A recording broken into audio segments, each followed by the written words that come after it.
Ipapaliwanag ko sa iyo ng maikli ang aral ng Islam para naunawaan mo, naintindihan mo na kung sakali ayakap ka sa Islam, hindi ka pinipilit. Ang Islam ay hindi namimilit. Ang sabi ng Allah Subhanahu wa Ta'ala, la ikraha fi din.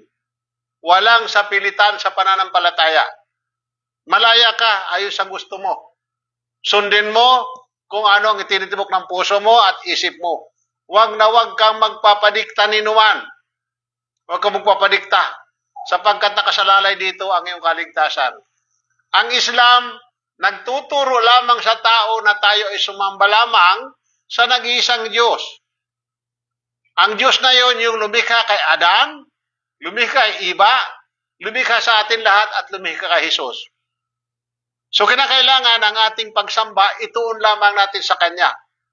Sapagkat sa napakaraming biyaya pinagkaloob sa atin. Unang-unang biyaya, yung pagkalooban ko masyala ng, malakas na katawan. Kompleto. Ang kamay mo kompleto. Ang paa kompleto. Tainga, mata, ilong, bunganga, lahat kompleto. Alhamdulillah. Ito yung dapat ko pasalamatan sa Allah Subhanahu wa Ta'ala. Kaya nararapat lamang na tayo ay magtuon lamang ng ating mga pagsamba sa ating tagapaglikha. Ngunit, nakakalungkot dito sa atin sa Christianity. Anong klaseng Kristiyano ka, sister? Yan ang problema sa ating relihiyon na yan. Ang ating relihiyon ay hindi natin kilala ang ating Diyos kung sino.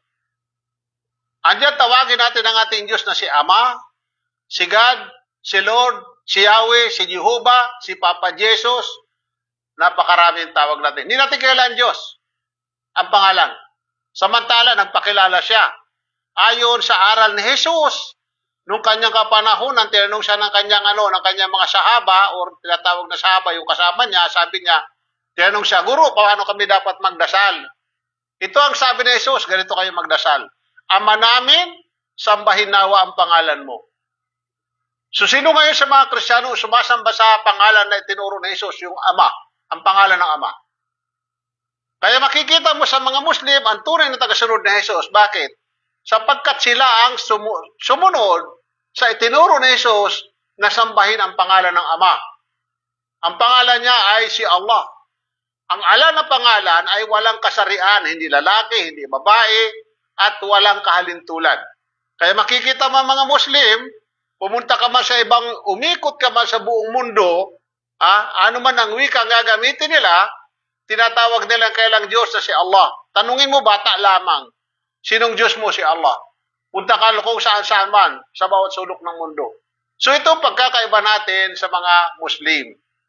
Samantala sa atin, andyan yung ating Jesus, magkaiba-iba pa. Ang sinasamba natin na Jesus. Kapag halimbawa ang Kristiyano na European, tisoy ang kanyang Jesus, picture. At kung halimbawa naman, negro ang kanyang si African naman, ang kanyang Jesus naman ay negro. Pag inchik naman, na Kristiyano, ang kanyang Jesus ay isingkit ang buhok, ang mata. Pagkatapos naman, kung halimbawa naman ay Pilipino, nakabarong Tagalog si Jesus at kamukha natin. So maging si Jesus ay pinaglaruan lamang natin. Sa anong dahilan? Sapagkat ang atin na sunod ay kaiba sa tinuro ni Jesus. So si Propeta Muhammad SAW, wala siyang binago na aral. Ang Diyos nagpadala ng maraming propeta.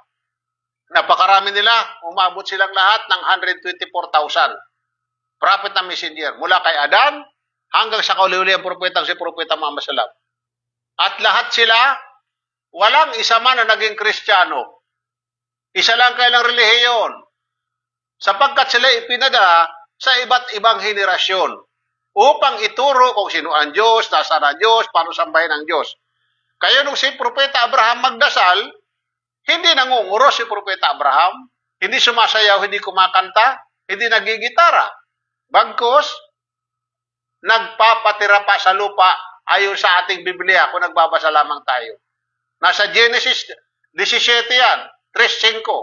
Ganon din naman si Moses kapag nagdarasal, siya ay nagpapatira pa din sa lupa ayon sa Exodus 34:8 at saka mga bilang At ganun din si Jesus, pag nagdarasal sa kanyang tinawag na ili lama sa baktani. Nagpapatira pa sa lupa, inlalapatan mo sa lupa. At hanggang sa kay Propeta Muhammad Salaw. So nangangahulugan na isa lang ang kailang relihiyon na kanilang ipinamumuisira sa buhay. Bakit? Sapagkat isa lamang ang Diyos ang nagpadala sa kanila. At yun ay tinatawag sa Arabic na Al-Islam.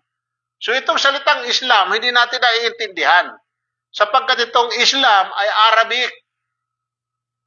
Dalawang salita na hindi natin naunawaan. Islam at Muslim. Narinig lang natin sa mga Muslim, mga terorista, magugulo, maraming asawa, yun lang ang ating narinig. So hindi natin alam ang aral ng Islam. So ipapaliwanag ko sa iyo ang aral ng Islam sa maikling paliwanag. Ang meaning ng salitang Islam ito ay batas, panuntunan ng buhay na naaayon sa kagustuhan ng nag-iisang Diyos. Mayroon siyang pautos sa kahulugan, pagsunod, pagsuko, pagtalima at pagpapasakop sa nag-iisang Diyos na yan. At ang sinumang sumunod, sumuko, tumalima at magpasakop sa nag-iisang Diyos na yan, siya tinatawag na Muslim. Kaya pag tinawag kang Muslim, dapat proud ka. Sapagkat ikaw ang sumusunod sa mga batas ng Diyos. Ang tanong, ano bang batas ang dapat nating sundin? Sister, unang-una, ang pagsamba. Napakahalaga yan na kinakailangan ng ating pagsamba ay tama. Hindi yung atin lamang ginusto. Kinakailangan ito yung gusto ng Diyos. Kasi kung tayo ay nagdarasal ng ayon sa ating gusto, ang ating pagdarasal ay sayang, walang silbi. Mawawalan ng silbi siya, hindi tatanggapin ng Diyos. Kaya kinakailangan ng ating pagdarasal kung ano ang gusto ng Diyos. So kung ang pagdarasal mo katulad kay Jesus, katulad kay Abraham, katulad kay Moses, kay David, ibig sabihin ikaw ay tama. Paano ka ba magdasal, sister? Bilang Kristiyano. Paano ka magdasal? Nangunguros. Nangunguros, di ba? Bakit? Sapagkat iyan ang ating kinamulatan. Ganyan ako nung araw, akala ko tama. Yung pala, lalo lamang tayo nagkasala. Sapagkat gumagawa tayo ng pagsamba na hindi naman ang gusto ng Diyos. Nagpagod lang tayo. Ang ating nasunod, wala tayong nasunod sa aral ni Jesus. Isa man sa mga Kristiyano, kahit anong klaseng Kristiyano sa pangkalahatan, walang nakasunod sa aral ni Jesus. Isa lamang ang nakasunod, ang mga Muslim, alhamdulillah. Kaya pag ikaw halimbawa ay nag-Muslim, ibig sabihin ikaw ang tunay na tagasunod ni Jesus. Ang ating nasunod doon tayo mga Kristiyano ay hindi si Jesus, kundi si Pablo. Kaya tayo ay mga Paulinian Christianity. Kaya mapapansin mo sa atin, saan ang sentro ng Kristyanismo? Sa Roma. Taga saan ba si Jesus? Taga Roma ba? Ay taga dito sa Palestine si Jesus, sa Jerusalem. Ay bakit ang mga tao ng mga kabayan niya, mga kamag-anak dyan, mga kalugar niya, hindi naman mga Kristiyano, mga Muslim, nangangahulugan ba na mas kilala ng mga taga-Roma si Jesus kaysa kanyang mga kamag-anak? Tulad mo halimbawa, mas kilala ba kita kaysa sa mga kamag-anak mo? Di ba? Of course, mas kilala ka ng kamag-anak mo. Sa nangangahulugan, ang reliyon ni Jesus ay hindi Roman Catholic at hindi Kristyanismo. Dahil hindi mo siya taga-Roma eh. Taga-Palestine siya. Ang kanyang mga kamag-anak, mga kabayan dyan, kasama dito mga Arab, sila ay mga Muslim. Sapagkat siya ay nagmula sa dalawang anak ni Propeta Abraham, na si Propeta Ismail at si Propeta Isaac. Si Propeta Ismail naman, dito naman lumabas ang angkan ni Propeta Muhammad. Dito naman kay Propeta Isaac, dito lumabas naman ang angkan ni Jesus nagmula kay David hanggang kay Jesus. Magkamag-anak si Jesus at si Propeta Muhammad. Magpinsan sila, dangan lamang magkalayo nga lamang. Dito nagmula ang tao. Kaya nakakatiyak ka kapag ang reliyon mo Islam, ikaw ay tama. Sapagkat dito nanggaling si Adan, sila Iba, andito lahat ng mga tao nagmula, ang mga propeta, napakaraming propeta dito. Dito na rin namatay, dito na rin sila namuhay. Alhamdulillah. So yan ang Islam, simple lang. Batas, panuntunan ng buhay na naayon sa kagustuhan ng nag-iisang Diyos. At ang sinumang sumunod, sumuko, tumalim at magpasakop sa nag-iisang Diyos na yan, siya tinatawag na Muslim. So, malinaw sa'yo, sister. Para ikaw matunay at tunay, para masabi mo na ikaw ay tunay na nagmamahal kay Jesus at nagmamahal lalo-lalo sa Diyos natin, kay Allah, isuko mo ang iyong sarili sa pamagitan ng pagsaksi. Tinatawag sa Arabic ito na shahada or shahadatin or pagsaksi, dalawang pagsaksi. Na binibigkas ng Arabic, una, ashhadu an la ilaha illallah wa ashhadu anna Muhammadan abduhu wa rasulullah wa ashhadu anna Isa abdullahi wa rasuluh. Nang ibig sabihin nun, ako'y sumasaksi na walang ibang Diyos na dapat sambahin maliban kay Allah at ako'y naniwala na si Muhammad ay sugo ng Allah at ako'y naniwala din naman na si Isa or si Jesus na anak ni Maria o sugo ng Allah. Basta binigkas mo yan, sister, gaano ka man, ikaw nang pinakamasama sa balat ng lupa, pinamakasalanan kapag binigkas mo yan, ang lahat ng iyong kasalanan buburahin sa iyo ng Diyos at ituturing ka na parang bagong silang walang bahid kasalanan.